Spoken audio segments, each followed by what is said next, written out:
महाभारत में एक प्रसंग आता है उपमन्यु जी का। वो गुरु जी के समचरणा आश्रित हुए वेद पढ़ने के लिए, उन्होंने कह दिया गाय चराओ।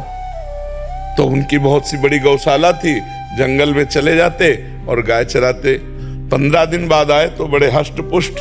तो उन्होंने कहा तुम हष्ट पुष्ट कहते हो? तो उनका गुरुदेव भिक्षा मांग लेते हैं। बोले बिना गुरु आज्ञा के भिक्षा कैसे पाते हो? हमने तो आज्ञा नहीं करी। 15 दिन फिर चराने के लिए गए, जब आए फिर हष्ट पुष्ट। तो उनका तुम स्वस्थ कैसे हो? बोले गौओं का दूध पी लेते हैं। तो बोले गौएं हमारी हैं, हमारी आज्ञा के बिना तुम कैसे दूध पी लेते हो? 15 दिन के बाद फिर आए, फिर स्वस्थ। तो उनका तुम स्वस्थ कैसे हो? तो उनका बछड़ों को जो फेन निकलता है उसे चाट लेते। बोले हमारे बछड़े दयालु बहुत है, तुम्हारे लिए छोड़ देते हैं, मेरी बिना आज्ञा कि तुम ऐसा। अब ये सब बंद हो गया तो उनको ज्ञान नहीं था।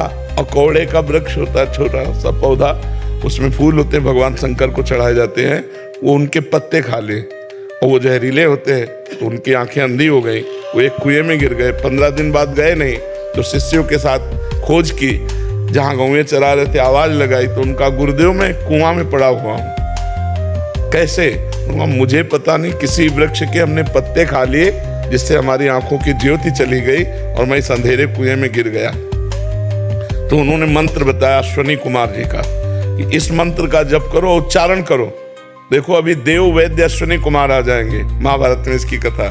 तो जे हुई उच्चारण किया, अश्वनी कुमार आ गए। उन्होंने दिव्य पुए की रचना की औषधि मिला के और कहा खा जाओ। तो उनका आप नहीं, गुरु आज्ञा के बिना आप कभी अपनी जबान में कुछ नहीं रखूंगा, क्योंकि मैंने देख लिया मैंने गुरु आज्ञा का उल्लंघन किया।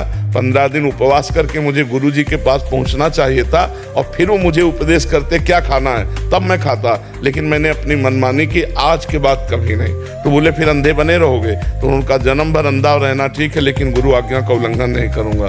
तो उनके गुरुदेव ने कहा पालो। तो जे भी पुआ पाए तो उनकी दिव्य दृष्टि जागृत हो गई, बाहर निकले और गुरुजी ने गले से लगाया तो बिना पढ़ाए चारों वेद उनके हृदय में स्फुरित हो गए। गुरु साक्षात परब्रह्म तस्मै श्री गुरुवे नमः। गुरु कृपा से बिना पढ़े लिखे भी ज्ञान आ जाएगा जी।